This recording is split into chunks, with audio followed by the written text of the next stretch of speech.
Hello. कल हम लोगों ने अपना संविधान का मौलिक अधिकार का 5 देख लिया था। टोटल हमारा कितना है, 6 है। तो 5 हम लोगों ने ख़त्म कर लिया था। आज छठा है मौलिक अधिकार, इसको हम लोग देखते हैं। तो वो छठा मौलिक अधिकार है कि आपका संवैधानिक उपचारों का अधिकार। संवैधानिक उपचारों का अधिकार आपका कहता है अनुच्छेद 32। ये कौन सा अनुच्छेद आता है इसमें? 32 आता है। 32 देखो क्या कहता है, एक्चुअली हम लोगों का टोटल अभी कितना तक पढ़ चुके हैं, 1 से लेकर 5 तक मौलिक अधिकार पढ़ चुके हैं। ये क्या है, हमारा कानूनी हक है पाने का। यदि यदि कोई आपके मौलिक अधिकार का हनन करता है, क्या करता है, हनन करता है, चाहे वो सरकार हो चाहे कोई व्यक्ति हो, ठीक है। यदि आपके ये 6 मौलिक अधिकार का कोई 1 से लेकर 5 तक जो हम लोगों ने देखा था, यदि कोई हनन करता है, आपको कोई परेशान करता है, ये मौलिक अधिकार छीनने की कोशिश करता है, तो आप अनुच्छेद 32 के तहत सुप्रीम कोर्ट या हाई कोर्ट में जाकर अपील दायर कर सकते हैं। अब देखिए कितना अच्छा हम लोग का ये जो है कॉन्स्टिट्यूशन में जोड़ा गया है ये मौलिक अधिकार को। ये मौलिक अधिकार 5 तो है ही, और इस पांचों मौलिक अधिकार को कोई छीनने की कोशिश करता है। और सिवाय याद रखना, मैंने बताया था आपको आपातकाल वाली एक एक्सेप्शन थी, ठीक है, आपातकालीन वाला जो था, वहाँ पर आपको ध्यान रखने लायक है। और उसके अलावा कहीं भी आपको ये मौलिक अधिकार को छीना जाता है तो आप सुप्रीम कोर्ट या हाई कोर्ट में जाके याचिका दायर कर सकते हैं, ठीक है। अब इसमें देखो होता क्या है कि एक क्वेश्चन बहुत अच्छा यहाँ से आपको निकल कर आता है कि B.R. अम्बेडकर जो थे, ये 6 संवैधानिक उपचारों को भारतीय संविधान की आत्मा कहकर पुकारा है। तो आपसे ये क्वेश्चन पूछता है, और बहुत बार क्वेश्चन आपके बीपीएससी और एसएससी में भी पूछ रखा है कि भारतीय संविधान की आत्मा B.R. अम्बेडकर ने किसको कहा है? तो ये 6 संवैधानिक उपचार है उसको कहा है। और यदि आप मेरा पिछले लेक्चर देखे होंगे, तो यदि मैंने प्रस्तावना आप प्रस्तावना पढ़ें, तो प्रस्तावना में भी आप देखें तो भारतीय संविधान की आत्मा कहकर पुकारा गया है। किसको पुकारा गया है? तो प्रस्तावना को। और यहाँ भी देख रहे हैं भारतीय संविधान की आत्मा किसको कहा गया है? 6 संवैधानिक, ठीक है। तो एक चीज़ ध्यान रखना, यदि B.R. अम्बेडकर की बात की जा रही हो, ठीक है, और भारतीय संविधान आत्मा को कह के किया जा रहा हो, तो याद रखना ये जो 6 तुम्हारा मौलिक अधिकार है उसकी चर्चा करेंगे, और हम लोग ऑप्शन में उसी को टिक करेंगे जहां B.R. अम्बेडकर का जिक्र हो। यदि B.R. अम्बेडकर का जिक्र नहीं हो और सीधा कह रहा हो कि भारतीय संविधान की आत्मा किसको कहते हैं, तो प्रस्तावना को कहते हैं। तो ये 2 आपको डिफ्रेंशिएट किए, क्योंकि ये काफ़ी कंफ्यूज करता है, भारतीय संविधान की आत्मा किसे कहा जाता है। तो कभी मौलिक अधिकार भी आपका ऑप्शन आ जाएगा, कभी प्रस्तावना भी आ जाएगा। मौलिक अधिकार कब करेंगे? जब B.R. अम्बेडकर का जिक्र कर रहा हो तब। यदि B.R. अम्बेडकर का जिक्र नहीं रहेगा तो क्या कहेंगे हम लोग इसको? सीधा प्रस्तावना आंसर करेंगे, राइट। अभी देखो, अब हमने क्या बताया कि ये जो 5 आपका मौलिक अधिकार था, ठीक है, और छठा जो अनुच्छेद 32 के तहत आता है, यदि कोई आपके मौलिक अधिकार को हनन करता है तो आप सुप्रीम कोर्ट या हाई कोर्ट में याचिका दायर कर सकते हैं। अब देखो, इसके लिए आपको सुप्रीम कोर्ट और हाई कोर्ट में 5 तरह का आप रिट जाहिर कर सकते हो। रिट मतलब होता है WRIT, रिट। 5 तरह के आप रिट क्या कर सकते हो, जाहिर कर सकते हो सुप्रीम कोर्ट में जाके। और ये अनुच्छेद 32 के तरह आता है सुप्रीम कोर्ट में, और यदि आप हाई कोर्ट में जाते हो तो अनुच्छेद 226 के तहत आता है, जहां आप 5 तरह के रिट जाहिर कर सकते हो। अब देखो रिट क्या होता है? रिट मतलब होता है आदेश। कब ये जारी करोगे? जब आपका मौलिक अधिकार हनन हो रहा है, ठीक है। यदि आप हाई कोर्ट जाते हो, यदि पटना में जाकर आप हाई कोर्ट में कहते हो कि यार देखिए मेरा मौलिक अधिकार को छीना जा रहा है, पटना हाई कोर्ट में, किस अनुच्छेद के तहत आएगा? तो 226 के तहत आएगा। और वही आप जब सुप्रीम कोर्ट चले जाओगे तो अनुच्छेद 32 के तहत आ जाएगा। हम लोग एक एक रिट को पढ़ेंगे। पहला रिट क्या है आपका? बंदी प्रत्यक्षीकरण, हैबियस कॉर्पस। फिर क्या आपका? मैंडमस, फिर प्रोविजन, फिर रिट ऑफ सेटिन्यू और ड्यू वारंटो। इसको भी हम लोग एक एक करके देखेंगे, और काफ़ी अच्छा है, और हमारे नॉलेज पर्पस के लिए भी आप देखते चले जाना। पहला है बंदी प्रत्यक्षीकरण, यानी कि हैबियस कॉर्पस। अब देखो ये क्या होता है आपका, एक चीज़ आपको मैंने बताया था कि ये हैबियस कॉर्पस, इसका आपका हिंदी देखोगे तो क्या लिखा है? बंदी प्रत्यक्षीकरण। बंदी प्रत्यक्षीकरण मतलब क्या होगा? यदि आपको कोई बंदी बनाकर रख लेता है, यानी कि कोई थाना वाला, यदि कोई दरोगा आपको आता है और थाना में क्या कर देता है? बंद कर देता है, ठीक है।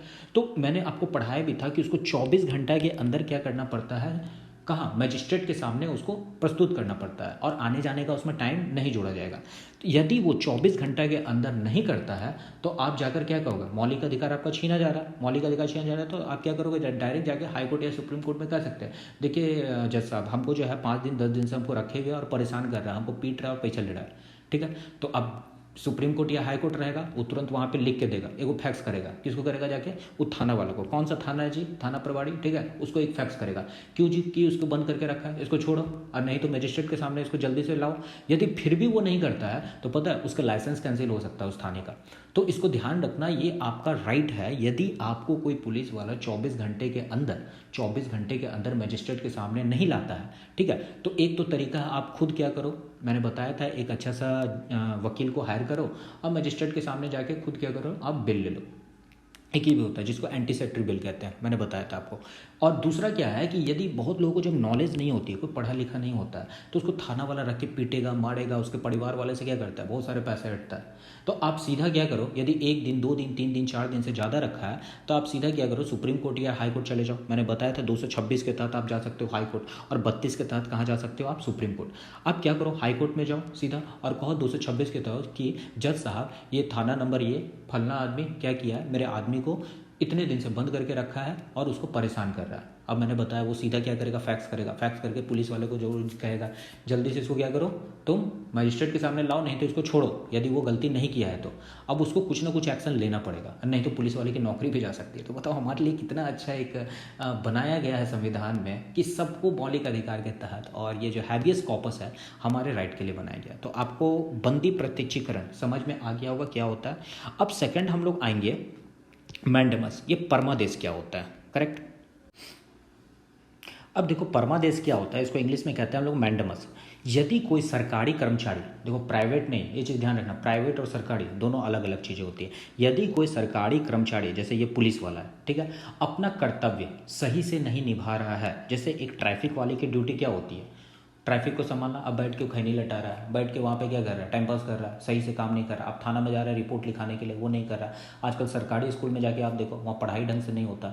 यदि आप कोई सरकारी कार्यालय में जाते हो तो वो आपकी नहीं सुनता है, ठीक है। तो आप क्या कर सकते हो, उसके खिलाफ परमादेश जाहिर कर सकते हैं। क्यों? क्योंकि हमारा कानून कहता है अनुच्छेद 32 के तहत कि जो मैंडेमस परमादेश है, यदि कोई सरकारी कर्मचारी अपना कर्तव्य सही से नहीं निभा रहा है तो उसके खिलाफ परमादेश जारी होता है। मतलब कि उसको वहाँ से रिस्ट्रिक्ट भी किया, वहाँ से उसको हटाया भी जा सकता है। पहले तो भेजा जाता है कि एक बार सुधर जाए, यदि नहीं होता है तो सुप्रीम कोर्ट या हाई कोर्ट क्या कर सकता है, उसको वहाँ से हटा भी सकता है।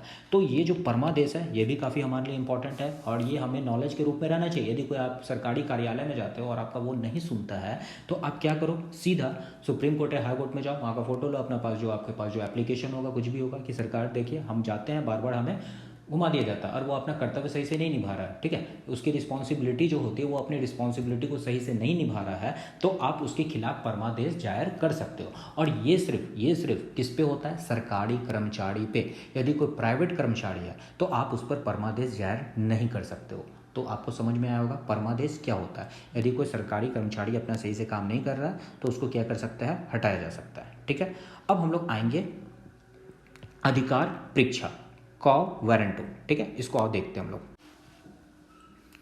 आपको ये अधिकार परीक्षा ये बताता है को वारंटो कि यदि कोई अपने अधिकार क्षेत्र से कोई बाहर रहकर काम करता है, जैसे कि मान लो सपोज दैट आप यदि कहीं बाइक से जा रहे हो या अपनी गाड़ी से जा रहे हो, ठीक है, तो आपकी गाड़ी को कोई क्या करता है, यदि मान लो आपने हेलमेट नहीं पहन रखा है, यदि कार हो तो आपने सीट बेल्ट नहीं पहन रखा है, तो कम से कम कोई मान लो कि आपको रोक लेता है और आपके ऊपर फाइन काटने लगता है। तो फाइन कोई भी आपका फाइन नहीं काट सकता गाड़ी का।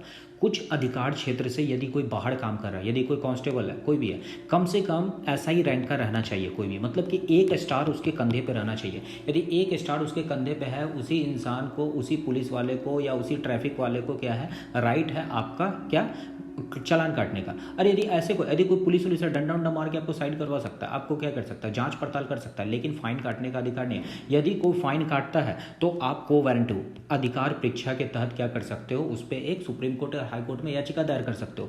तो यदि कोई अपने अधिकार क्षेत्र से बाहर काम करता है तो क्या कर सकते हो आप, उसको अधिकार परीक्षा हो सकता है। जैसे कि मान लो सपोज दैट बताते हैं, रेलवे में आप ट्रेन में जाते हो तो क्या होता है, कोई भी आपका टिकट चेक करता है तो उसके लिए टिकट वाले जो होते हैं, जो टिकट कलेक्टर होते हैं, जो टीसी होते हैं, जो टीटी होता है आपका, उसी का क्या है, टिकट कलेक्टर का काम क्या होता है, टिकट को चेक करना। अब ऐसे नहीं कि कोई भी पुलिस वाला आ जाएगा या कोई भी आपका टिकट चेक कर लेगा। तो हर का क्या है, अपना एक अधिकार क्षेत्र है, और उस अधिकार क्षेत्र से यदि कोई बाहर काम करता है तो आप क्या कर सकते हो, उसके खिलाफ को वारंटो जाहिर कर सकते हो। मतलब कि अधिकार परीक्षा, मतलब कि इसका हिंदी में देखोगे तो क्या है, अपने अधिकार क्षेत्र से बाहर रहकर ये काम कर रहा है। तो इसको ध्यान रखोगे, ये को वारंटो भी आपको समझ में आ गया होगा। तो हम लोग देखो ने क्या देख लिया, बंदी प्रत्यक्षीकरण, हैबियस कॉर्पस देखा। हैबियस कॉर्पस क्या था आपका, जो यदि आपका यदि कोई आपको पुलिस वाला पकड़ के रखता है तो 24 घंटे के क्या करना चाहिए, मजिस्ट्रेट के सामने लाना चाहिए। मैंने पूरा डिटेल बताया। फिर परमादेश बताया, मैंडेमस मतलब कि क्या करना चाहिए, मैंडेमस मतलब क्या हो गया, परम आदेश, मतलब कि मैंने यहाँ पे बताया ना परमादेश यदि कोई सरकारी कर्मचारी आपके क्या होता है, आदेश को नहीं सुन रहा तो आप क्या कर सकते हो, जा सकते हो, परमादेश। फिर क्या था आपका हम लोगों ने देखा है कोवेरेंटो, ठीक है, कोवेरेंटो देख लिया, मतलब पांचवा वाला भी देख लिया कोवेरेंटो। अब हम लोग देखेंगे प्रोविजन और रीट ऑफ कैटेरियो। अब देखो प्रोविजन क्या होता है, प्रोविजन मतलब क्या होता है, रोकथाम करना, ठीक है, इसको डिटेल में हम लोग देखते हैं। जैसे मैंने प्रोविज़न के बारे में बताया, देखो एक्चुअली इसको है ना आप इस तरीके से देखो, ये जो प्रोविज़न और ये जो चौथा है उत्प्रेषण लेख यानी कि रेट ऑफ कैटेरिया, ये दोनों जो होता है ना ये कोर्ट के लिए होता है, दोनों कोर्ट के लिए होता है। और ये जो हम लोगों ने 1, 2 और जो 5वां नंबर देखा था, ये क्या होता है, किसी इंसान के ऊपर होता है, ठीक है, जो रोकथाम लगाया जाता है, जो भी केसेस वगैरह बनता है। लेकिन ये दोनों क्या होता है, कोर्ट के लिए होता है। देखो प्रोविज़न क्या कहता है कि यदि ऊपरी अदालत निचले अदालत को क्या करती है, रोकती है। जैसे आपने सुना होगा बहुत जगह स्टे लगा दिया जाता है। मान लो पटना में क्या है आपका हाई कोर्ट है, ठीक है, और दिल्ली में क्या आपका सुप्रीम कोर्ट है। यदि कोई हाई कोर्ट जो है कोई डिसीजन देती है कि इसको क्या कर दे, जैसे कोई बंदा है, ठीक है, उसने कोई गलती नहीं की लेकिन कोई इधर उधर करके क्या किया, उसको की दे दिया सजा की, इसको हाई कोर्ट कह दिया कि इसको फांसी पे चढ़ा दो, ठीक है, इसको फांसी पे चढ़ा दो या इसको 10 साल को सजा दे दो। लेकिन जो बंदा है जो वो सच में कांड नहीं किया है और उसके पास क्या है, कुछ प्रूफ है, और हाई कोर्ट क्या है उस चीज़ों को समझ नहीं रही है, तो उसके पास इतना राइट है, तो वो क्या कहाँ चला जाएगा, सुप्रीम कोर्ट के पास चला जाएगा। और सुप्रीम कोर्ट क्या करेगा, उस पर जांच पड़ताल करेगा और वो देखेगा और क्या कहेगा कि इसको जब 10 साल का सजा दिए या जो फांसी का सजा, जो भी इस पर मतलब मुकदमा आप लगा रहे हो, उसको क्या करो अभी स्टे कर दो, उसको क्या करो स्टे कर दो। तो वही होती है ऊपरी अदालत निचले अदालत को क्या करती है, जब स्टे लगाती है, मतलब उसके अधिकार क्षेत्र से बाहर काम करती है। जैसे कि आप देखते हो कि बहुत सारा जो डिस्ट्रिक्ट कोर्ट होता है, डिस्ट्रिक्ट कोर्ट में भी देखते हो कि जैसे कि सुशांत सिंह राजपूत का भी केस आया था, उसकी मर्डर कहाँ हुई थी आपको, कहाँ, मुंबई में, ठीक है। और पटना में क्या करेगा, यदि कोई आदमी उसके ऊपर केस चलाने लगे, तो भैया पटना में कोई राइट ही नहीं है कि उसका केस को चला सके, क्यों, क्योंकि उसका मर्डर कहाँ हुआ है, मुंबई में हुआ है, तो मुंबई में ही वो केस चलना चाहिए। इसीलिए आप देखोगे पटना के जो पुलिस थे और जो भी थे वो कहाँ गए, मुंबई गए जाँच पड़ताल के लिए। तो अपने अधिकार क्षेत्र से कोई बाहर काम करने लगता है तो उस पर जो ऊपरी अदालत होती है निचली अदालत को क्या कर सकती है, रोक लगा सकती है। तो यही चीज़ आपका होता है प्रोविज़न। और प्रोविज़न मतलब हिंदी भी आपका होता है रोकथाम लगाना। तो ऊपरी अदालत निचले अदालत को जब क्या करोगे, स्टे लगा देती है, तो उसी को हम लोग प्रोविज़न कहते हैं। अब हम लोग आते हैं ये लास्ट, रीट ऑफ कैटेरियो। अब देखो ये क्या होता है, उत्प्रेषण लेख।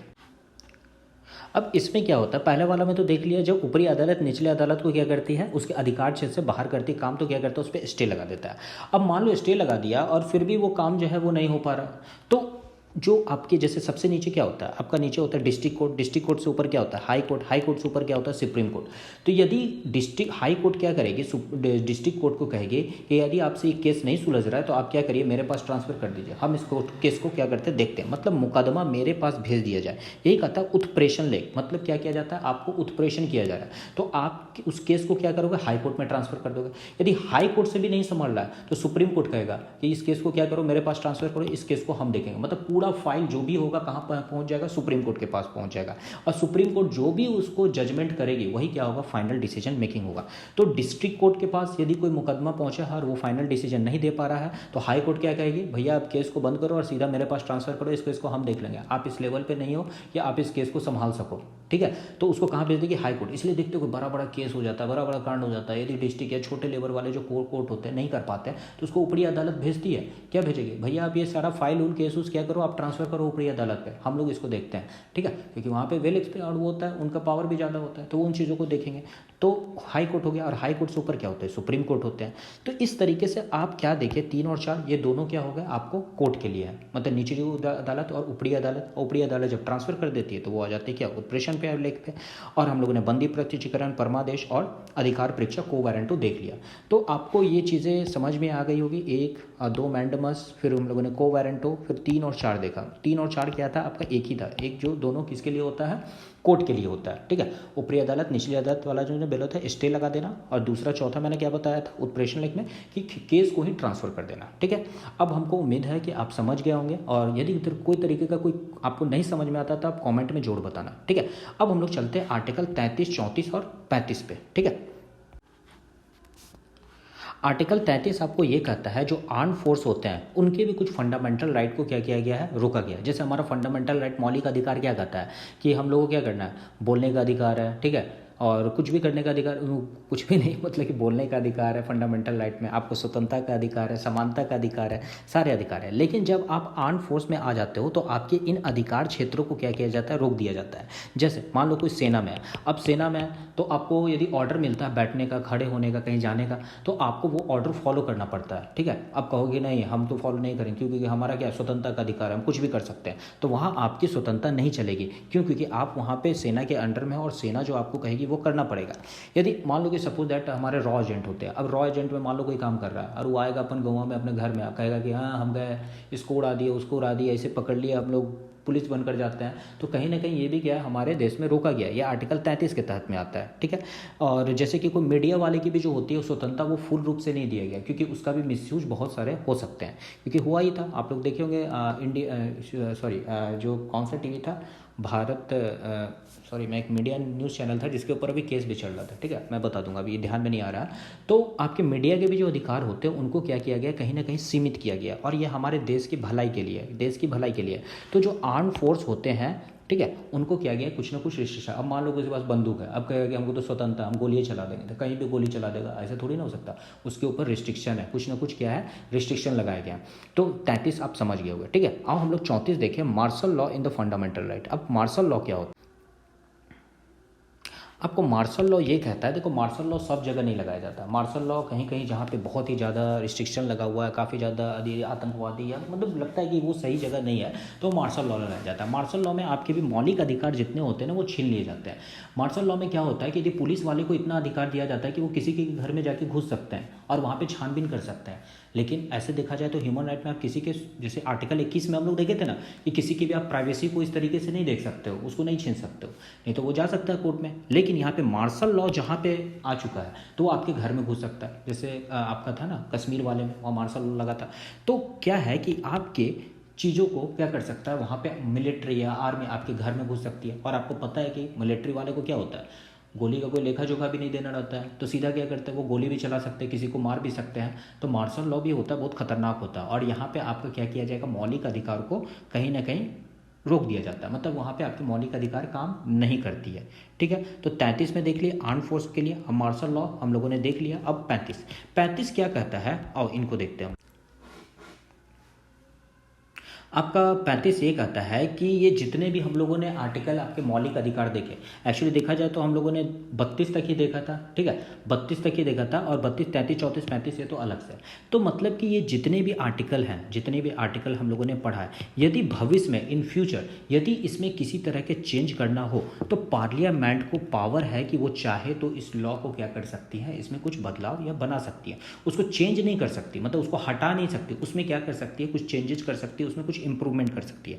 तो बताओ कितना सुंदर संविधान है हमारा कि भविष्य को भी देखते हुए बना है कि चेंजेस होता है, टाइम टू टाइम क्या हो रही है, बहुत सारी चीज़ें चेंजेस हो रही है। तो आर्टिकल 35 के तहत पार्लियामेंट को पावर है कि यदि वो चाहे कि इस अमेंडमेंट में, इस आर्टिकल में कुछ चेंजेस लाना चाहिए, जैसे होता भी है बहुत सारा ABC करके जोड़ा जाता है कि नहीं, तो यानी तो उसको कानूनी अधिकार दे दिया जाता है। हम लोगों ने देखा भी था बहुत सारे चेंज करके उसको कानूनी अधिकार भी दे दिया गया था, जैसे तुम्हारा संपत्ति वाला था, तो उसको हटाया नहीं जा सकता, उसको क्या कर सकता है, इंप्रूव किया जा सकता है। और ये पावर किसको है, पार्लियामेंट को है। और किस अनुच्छेद के तहत है, तो आर्टिकल 35 के तहत है। तो आपको समझ में आ गया 33, 34, 35। 33 क्या हो गया, आर्म फोर्स के लिए मार्शल लॉ, मार्शल लॉ मैंने बता दिया आपको। आर्टिकल 35 तो भैया ये तो क्या हो गया, सबका बाप, यानी कि पार्लियामेंट, ये चाहे तो चेंज भी कर सकता है। अब देखो कुछ इंपॉर्टेंट पॉइंट्स है, इसको हम लोग देख लो और ये सेशन आज खत्म ही हो जाएगा आपका। आर्टिकल 352 के तहत क्या होता है कि राष्ट्रीय आपातकाल लगाया जा सकता है। 352 के तहत क्या होता है, आर्टिकल 352 के तहत क्या कर सकता है, आपातकाल लगाया जा सकता है। और ये आपातकाल जब लगेगा तो मैंने आपको बताया था 20 और 21 जो होता है वो आपका छीना नहीं जा सकता है, लेकिन इसके सिवाय जो भी आपके मौलिक अधिकार थे उसको क्या कर सकता है, छीना जा सकता है। तो यही लिखा है, 2 ऐसे अनुच्छेद है जिन्हें निरस्त नहीं किया जा सकता है। इसके अतिरिक्त हमारे जो भी मौलिक अधिकार है उसको निरस्त किया जा सकता है। और मैंने ये पहले भी वीडियो में आपको बताया था जिसमें पढ़ाया था 20 और 21, ठीक है। तो आपको ध्यान में होगा, यानी कि 20 और 21 मौलिक अधिकार आपसे कभी नहीं छीना जा सकता, और जो बचा हुआ है उसको निरस्त किया जा सकता है। कब किया जा सकता है, राष्ट्रीय आपातकाल। और आपको पता ही था इंदिरा गांधी के टाइम में आपातकाल लगा भी था, आर्टिकल 352 के तहत लगता है। ठीक है। अब ये मौलिक अधिकार जो भारतीय नागरिक को मिला हुआ है, ये जो मौलिक अधिकार है भारतीय नागरिक को मिला हुआ है। और पता है हमारे देश में देखा जाए तो भारतीय नागरिक हो गए और क्या हो गए, विदेशी नागरिक हो गए। कौन कौन से हो गए, भारतीय नागरिक और विदेशी नागरिक। अब देखो हम लोग पढ़ेंगे क्या, केवल भारतीय नागरिकों को प्राप्त, यहाँ पे देखो आर्टिकल मैंने लिखा है 15, 16, 19 और 30, तो केवल ये भारतीय नागरिकों को प्राप्त है और विदेशी नागरिकों को प्राप्त नहीं है। आर्टिकल 15 क्या करता है, समानता का अधिकार। आर्टिकल 16 भी समानता का अधिकार। आर्टिकल 19 स्वतंत्रता का अधिकार। और आर्टिकल 30 क्या कहता है आपको, अल्पसंख्यक में शिक्षा का संरक्षण। मतलब कि जो ये सारे 15, 16, 19 और 30 जो आर्टिकल है, जो मैंने आपको पहले पढ़ाया भी है, ये विदेशी लोगों को प्राप्त नहीं है। मतलब कि जो बाहर से यहाँ पे आते हैं उनको प्राप्त नहीं, केवल भारतीयों को प्राप्त है। ये मैं क्यों पढ़ा रहा है, क्योंकि जो अगला पॉइंट है देखो ये लिखा हुआ है यहाँ पे, आपको भारतीय और विदेशी दोनों को प्राप्त है। क्या क्या प्राप्त है, तो आर्टिकल 14, आर्टिकल 20, 21, 21A और 23 से 24 और 25 से 28। आर्टिकल 14 तो आप जानते हो समानता का अधिकार। 20, 21 मैंने अभी तुरंत पढ़ाया भी था, स्वतंत्रता का अधिकार, ये भी आता है स्वतंत्रता का अधिकार। और 21 में भी आता है स्वतंत्रता का अधिकार। ये तीनों क्या है, स्वतंत्रता के अधिकार है। अब मैंने डीपली अंदर पढ़ा भी रखा है, आप उसको एक बार लेक्चर में जाके देख लेना। डिस्क्रिप्शन में मैंने लिंक भी आपको दे रखा है। आर्टिकल 23, 24 क्या होता है, शोषण के विरुद्ध अधिकार। तो जो शोषण के विरुद्ध अधिकार होते हैं उसमें भारतीय और विदेशी दोनों को अधिकार है। और 25, 28 क्या कहता है, भारतीय स्वतंत्रता का अधिकार, धार्मिक स्वतंत्रता का अधिकार। तो ये भी विदेशी नागरिक और भारतीय नागरिक को प्राप्त है। ये छोटा सा पॉइंट्स था और आपका मौलिक अधिकार क्या हुआ, यहाँ से खत्म हुआ। और हम लोग नेक्स्ट मतलब कि अब राज्य के नीति निर्देशक तत्व का वीडियो बनाएंगे। तो आपको अच्छा लगा तो प्लीज़ कमेंट करना, और किसी तरह का कोई फीडबैक है या कोई भी इंप्रूवमेंट के लिए तो प्लीज़ मेरे को बताना। तो आज के वीडियो को यहीं पे एंड करते हैं। Thank you so much.